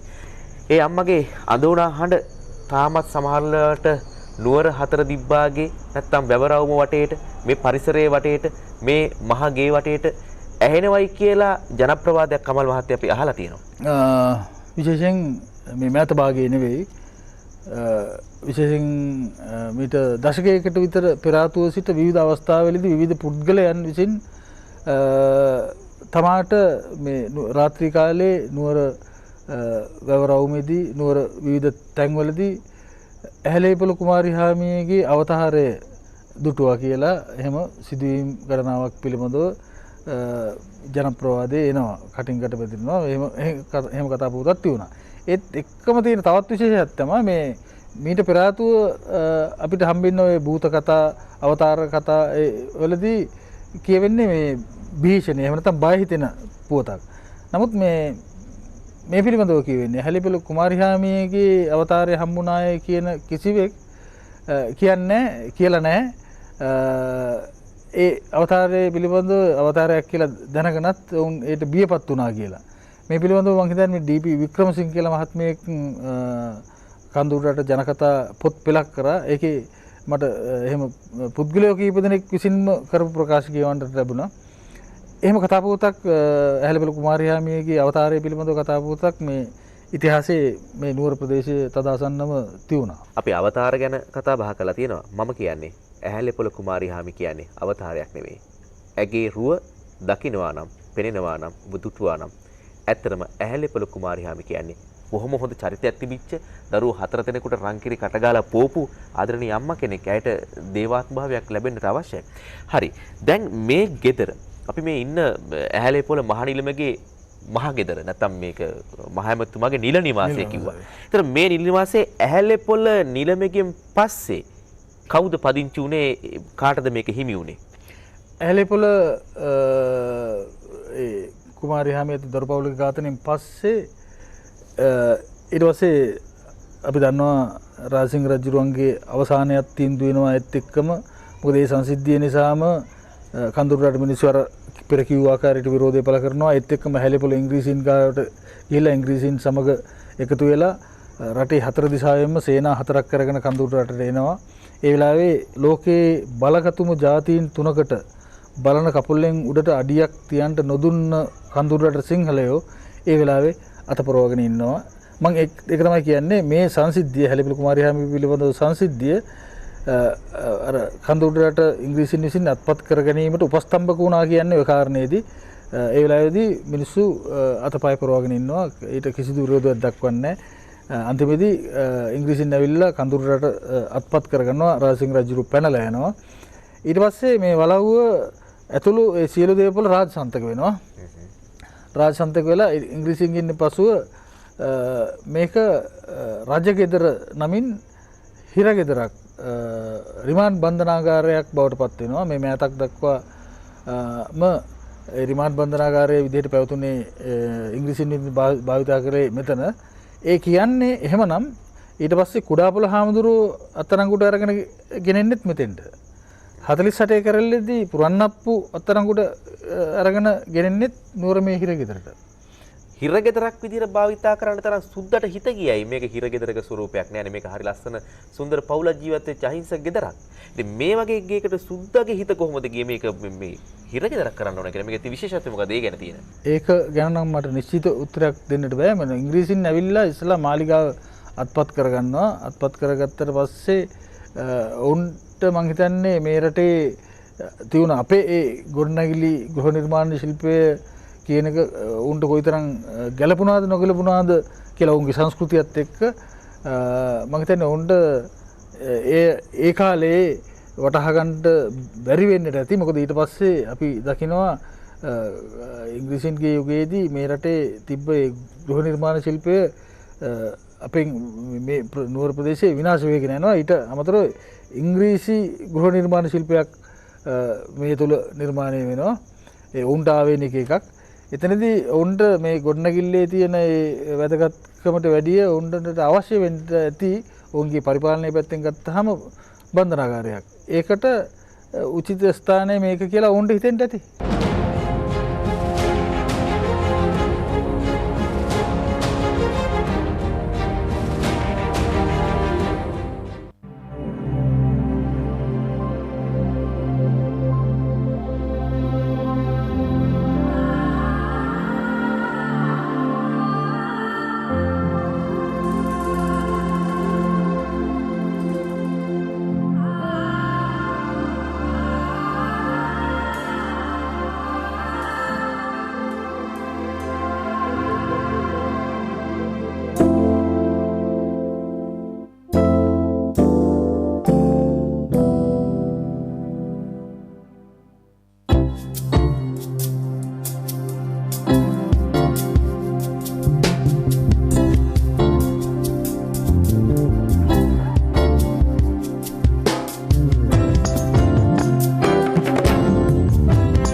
කලෙක සිටිය වෙනක සාමුවදිය කාකැනෙහි එක්වරැක්කේය සිල්දම්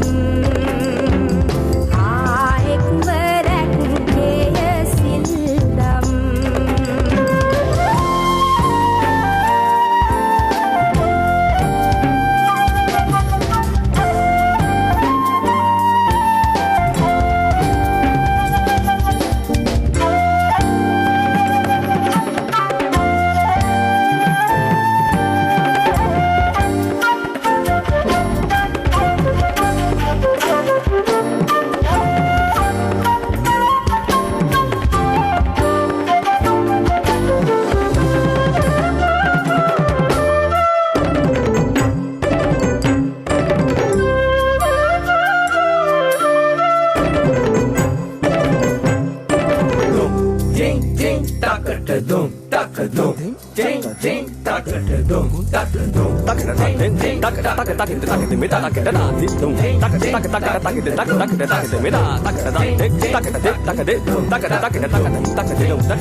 දාසක් නුවන් නොහු වෙත්හි දාසක් නුවන් නොහු වෙත්හි යරත් බමුණු වෙසින් පැමිණ සාගිනි බෝ පැව් පවසා යරත් බමුණු වෙසින් පැමිණ සාගිනි බෝ පැව් පවසා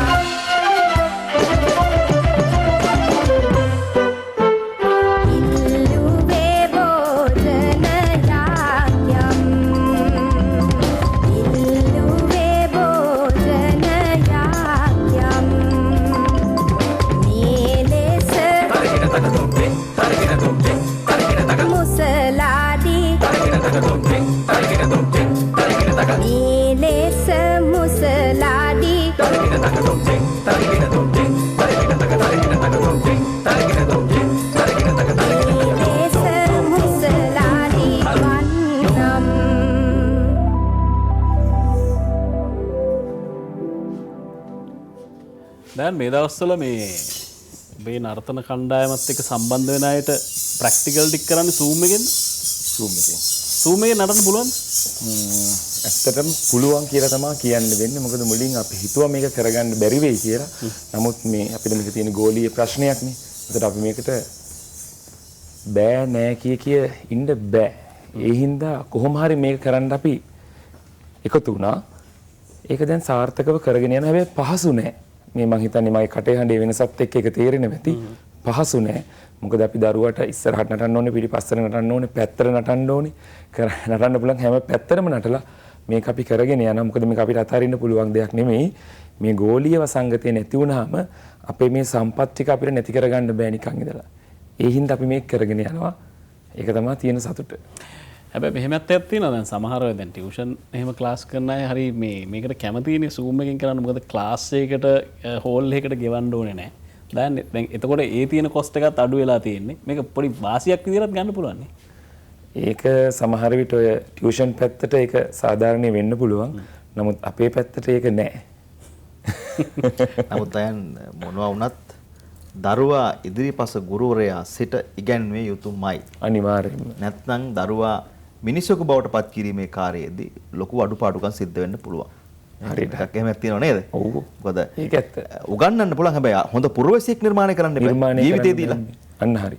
අනිවාර්යයෙන්ම ගුරුවරයා ඉදිරිපිට ළමයා සිටිය යුතුයි. නමුත් මේ අපේ මේ තියෙන වාතාවරණයක අපි මේක කරන්න බෑ කියලා අත්හැරලා දැම්මොත් ගුරුවරයා සහ ළමයා අතර තියෙන දුරස්ථභාවය අපිට නැති වෙනවා. මේ ගෝලීය තත්ත්වය යථා තත්ත්වයටපත් වෙනකල් අපි දරුවා අපි ගාව තියා ගන්නට ඕනේ. මේ කලාව මේ කලා මාධ්‍ය මේ මගේ විෂය සම්බන්ධයෙන් මේ විෂය දරුවාගේ ඇඟෙමින් නැටුම් කියන්නේ අර සතත අභ්‍යාසය නැතුනොත් ඇඟෙන් යනවා. අපිටත් එහෙමයි. අපි හැමදාම මමත් තාම පුහුණු වීම කටයුතු කරනවා මගේ දරුවොත් එක්ක සහ මගේ ගුරුවරයාත් එක්ක. නැත්නම් මටත් මේ විදියට ඉන්න බෑ. ලොකු වයසක් නැහැ. නමුත් ඉන්න බෑ. ඒ හින්දා මේ සියල්ල යථා තත්ත්වයටපත් වෙනකල් අපි මේක කොහොම හරි කරනවා. හැබැයි සාර්ථකව. අර දෙන දෙයක් කල වෙන දෙයක් බලන් හිටියනම් ඉතින් සරලවම කියනවා නම් අපිටත් කෙල වෙනවනේ. හරි.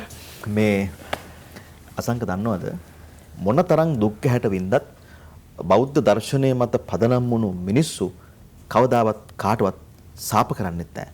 වෛර කරන්නෙත් නැහැ. ඇහැලේපොළ කුමාරි හාමිත් එවන් වූ ගැහැණියක් බව ඔබ අමතක කරන්න එපා.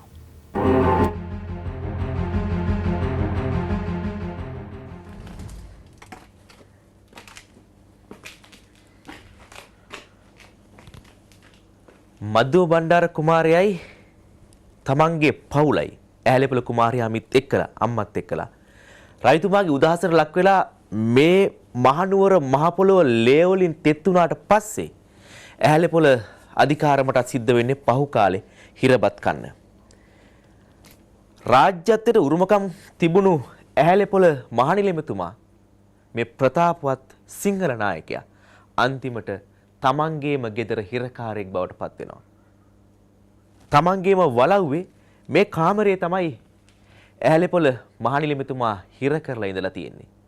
මේ බිත්ති වලට කතා කරන්න පුළුවන් නම් මේ බිත්ති වලින් අපිට ඉතිහාසයේ විනිවිද දකින්න පුළුවන් නම් මේ බිත්ති අස්සෙන් අපිට පෙනෙයි ඇහැලේපොළ මහනිලමතුමා විඳපු දුක, තමන්ගේ පවුලට වෙච්ච වේදනාව විඳපින් තමන්ගේ පපුව කඩා වැටිච්ච හැටි මේ මහ බිත්ති අස්සෙන් බලන්න පුළුවන් නම් අපිට බලන්න පුළුවන්. ඒ විතරක්ම නෙමෙයි පස්සේ කාලෙක මේ මහ වලව්ව හිරගෙදරක් බවට පත් වෙනවා. අපේ කුඩාපොළ හාමුදුරුවෝ, වීර පුරංගප්පු වගේ නායකයොත් ඊටත් පස්සේ කාලේ අපේ රටේ විශාල දේශපාලන නායක පිරිසකුත් මේ මහ වලව්ව හිරගෙදරක් වුණාට පස්සේ ඒ හිරගෙදර ඇතුලේ හිරකාරයෝ බවට පත් වෙලා තියෙනවා. සමහර විට අපේ රටේ ජාතික වීරවරයෝ, ජාතික නායකයෝ, ජාතියට පණ උපවපු මිනිස්සු 100,000 ගාණක් මේ හිරගේ ඇතුලේ තමන්ගේ අවසන් හුස්ම හෙලන්ට ඇති. ඒ හැම දෙයක්ම මේ අන්ධකාරයේ තියෙන අන්ධකාරයෙන් අපි දිහා බලාගෙන ඉන්න මහා බිත්ති අතර මහා දෝංකාරයක් තියෙනවා කියන එකයි අපිට පේන්නේ.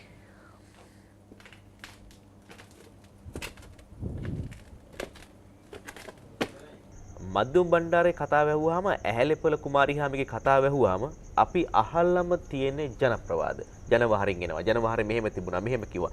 හැබැයි ඉතිහාසයේ අනුරාධපුරයේ පොළොන්නරුවගේ අවුරුදු 10 ගානකට එහා ඉතිහාසය ගැන නම් ලියවෙච්ච රචනා තිබුණා. මහාවංශය වගේ දේවල් වල අපේ රාජාවලි අපේ සිදුවෙච්ච කාර්යභාරයන් හැම දෙයක්ම අන්තර්ගත වුණා. ලිඛිත සාධක අපිට හමු වෙනවා. ශෙල්ලිපි පව අපිට හමු වෙනවා මේ පරීක්ෂණ කරනකොට. මේ අවාසනාවක මහත කියන්නේ මේ අපිට මේ කතන්දර පිළිබඳ නැත්තම් මේ නුවර යුගයේ සිදුවෙච්ච මේ ඛේදජනක තත්ත්වය පිළිබඳව කිසිම ලිඛිත සාක්ෂියක් අපිට හම්බ වෙනවද කමල් මහත්තයා? ප්‍රධානතම ලිඛිත සාහිතකත් ජනවහරෙන් එනවා මේ ඇහැලේපොළ හටන ඇහැලේපොළ කුමාරියාමි විලාපේ වගේ දේවල්. ඒ විතරකුත් මේ විශේෂයෙන් මේ යුගයේ ඉංග්‍රීසීන් විසින් තමරන ලද සටහන් හමු වෙනවා. විශේෂයෙන් ඉංග්‍රීසි භාෂාවෙන් ඒවා තියෙන එංගලන්තයේ ලේඛනාගාරයේ තමයි දැනටත් තියෙන්නේ. ඒ ඇසුරු කරගෙන ඒ ලිපි ලේඛන ඇසුරු කරගෙන මේ කියන ඉතිහාසය තහවුරු කරලා ඒවා සිංහලට නැගලා තියෙනවා ඒ බොහෝ පතපොත. මට මේ ළඟදී අහන්න හම්බ වුණා ඇහැලේපොළ කුමාරිහාමිය විසින් රජුරවන්ට ලියන ලද තල්පතක් මේ ප්‍රදේශයේ එක්තරා පුද්ගලයෙක් සතුව තියෙනවා. නමුත් ඔහු ඒක සමාජගත කරන්නේ නැහැ කියලා. ඒකේ ඇය ලියලා තියෙනවා මේ රජුරවන්ට මගේ ස්වාමියා විසින් ඔබට වහන්සේට මෙහෙම වරදක් වුණා නම් ඒ සමාව දීලා නැවත මා භාරයට පත් කරන්න මං ඔහුගෙන් නැවත එම ආකාරයේ වරදක් සිද්ධ නොවෙන්න මං වග බලා ගන්නම් මීට බලු ගැත්ති කියලා එහෙම ලියවෙච්ච තල්පතක් මේ එක්තරා පුද්ගලයෙක් සතුව තියාගෙන ඉන්නවා කියලා. මේ වගේ මේ තල්පත්වල ලියවෙච්ච ඇතම් සාධක තාම එළියට නොආපු තත්වයක් පිළිබඳව නිදර්ශනයක් මම ඔය කිව්වේ. ඇහැලේපොළ පරම්පරාවේ ඉතුරු වෙච්ච කිසිම දෙයක් නැද්ද? ජීවිතත් නැහැ, වස්තුවත් නැහැ, මොකුත්ම නැද්ද? නෑ මම නෙවෙයි. දැන් ඇහැලේපොළ විසින් ඇහැලේපොළගේ මුල් ග්‍රාමයේ ඇහැලේපොළ මේ ගෘහ නිර්මාණ ශිල්පයේහි බොහොම කෙළපැමිණි කෙනෙක්, බොහොම ප්‍රිය කළ කෙනෙක්. එයා ඔහු විසින් වලව් ගණනාවක් තනවනවා. මේ මාතලේ පල්ලේපොළ ඇහැලේපොළ ප්‍රදේශයේ ඔහු විසින් තනාපු එක වලව්වක් දැනට පන්සලක් බවට පත් වෙලා තියෙනවා. දැන් ඒකත් විකෘතීකරණයට ලක් වෙලා. ඒ වගේම ඔහුගේ මුල් ගෙදර මම හිතන කණුවක් විතරයි ඉතුරු වෙලා තියෙන්නේ. මේ වලව්වේ තත්ත්වය මේකයි. මොකද පසුකාලීනව ඉංග්‍රීසීන් යටතේ ඇහැලේපොළ රාජද්‍රෝහියෙක් බවට පත් වෙලා රටින් පිටපන් කරනවානේ. ඒකත් එක්ක අනිත් එක ඇහැලේපොළ ඊට පස්සේ ඔහුගේ දරුවෝ 4 දෙනා අර සංසිද්ධියට යට වෙලා මිය යනවා. ඊට පස්සේ ඇහැලේපොළ තවත් කුල කාන්තාවක් සමග සරණ යනවා. ඔවුන්ගෙන් එක දියණියක් ලැබුවා කියලායි කියවෙන්නේ. ඒ නිසා ඇහැලේපොළ පරම්පරාව එතනින් එහාට ගලා යාම නතර වෙනවා. ඒත් එක්කම ඔවුන්ගේ දේපොළ රාජසන්තක වීමත් එක්ක ඒ දේවල් සියල්ල නෂ්ට ප්‍රාප්ත වෙලා යනවා. ඇහැලේපොළත් මේ රටින් පිටුවහල් කරනවා. දැන් මේ හැම කතාවක්ම ඉවර වෙලා අන්තිමට කතාවේ අවසාන ඉවර වෙන්නේ ඇහැලේපොළ නිලමෙතුමාගේ අවසානයත් එක්කනේ. ඔව්. ඒක කොහොමද සිද්ධ වෙන්නේ? අපි දන්නවා 818 කරල්ල අරගලය නිදහස් අරගලය ආරම්භ 1818 මේට ඇහැලේපොළගේ ඍජු සම්බන්ධතාවයක් පෙන්눔 කරන්නේ නැහැ. නමුත් ඉංග්‍රීසීන් ඇහැලේපොළව සැක කරනවා. මුලපටන් ඇහැලේපොළ පිළිබඳව සැකයෙන් පසු වෙනවා. අන්තිමේදී කිසිදු කරුණක් නොදක්වා හිටියදී ඇහැලේපොළ අත්අඩංගුවට අරගෙන කොළඹට ඇර යනවා. අරන් ගිහිල්ලා ඊට පස්සේ අවසානයේදී ඇහැලේපොළ මුරුසියට පිටුවහල් කරනවා. මුරුසියේදීත් ඔහුට රජයේ මගින් යම් ගෙවීමක් කරලා එහි ඔහු සිරකරුවෙක් විදිහට පවත්වාගෙන යනවා. ඒ අතර ඔහු විසින් ලියන ලද ලිපි ගණනාවක් ඉංග්‍රීසි රජයට එවන ලද ලිපි ගණනාවක් අපිට ඉතුරුලා තියෙනවා ඉතිහාසයේ. එහෙත් ඇහැලේපොළ එක්තරා එහිදී ඇහැලේපොළ ජීවත් වෙච්ච විදිහ පිළිබඳව එක්තරා ලේඛිකාවක් ඉංග්‍රීසි ජාතික ලේඛිකාවක් ලියපු පොතක් තියෙනවා. ඒ පිළිබඳව හුඟක් කරුණු තියෙනවා. ඔහු එහි හොඳ ටිකක් වෙනස්ම විදිහේ ජීවිතයක් ගත කරා කියලා. ඔහු අවසානයේදී ඔහු රෝගී තත්ත්වයට පත් වෙලා තමයි මිය යන්නේ. මේ වෙනස්ම විදිහේ ජීවිතයක් කියලා කියන්නේ. ඒ කියන්නේ එහෙදිත් ඔහු දැන් ඒක තමයි මම කියන්න යන්නේ. අදත් මුරුසියේ සොහනට සොහන ඇතැම් විට මල් මිටක් මල් පොකුරක් වගේ දේවල් කවුරුන් විසින් හෝ ගෙනල්ලා තමන තත්ත්වයක් තියෙනවා. එයින් කියවෙන දෙයක් තියෙනවා. මොකද ඇහැලේපොළ එහෙදිත් දැන් ඇහැලේපොළ පිළිබඳව මේ ලංකාවේ ඔහු ගත කරද්දී සත්කෝරලේ ගත කරද්දිත් අපිට තොරතුරු හම්බ වෙනවා. ඔහු ඉතාමත් මේ නිදහස් ජීවිතයක් ගත කරා කියලා. ඒක රජුරන්ට වාර්තා වෙන්නේ මේ සල්ලාල ජීවිතයක් ගත කරා කියලා. ඔහු ප්‍රදේශයේ බොහෝ ස්ත්‍රීන් සමග සම්බන්ධතා තියාගෙන රජෙක් වගේ ජීවත් වුණා කියලා කියන්නේ. දැන් මේ මුරුසියේදීත් ඔහු එවන් සමත්තා පවත්වාගෙන ගියායි කියලා කියවන විදිහේ තොරතුරක් තමයි අපිට හම්බෙන්නේ. ඒ කියන්නේ ඇහැලේපොළගේ දරුවන් අදත් මුරුසියේ ජීවත් වෙනවාද කියලා සැකයක් මතුවෙන මට්ටමට කරුණක් තමයි ඇහැලේපොළ වෙනුවෙන් අදත් ඇතැම් විට ඒ මුරුසියේ ඔහුගේ සොහන ළඟ කතෘ අඥාත මල් මිටවල් තියෙනවා කියලා කියන්නේ.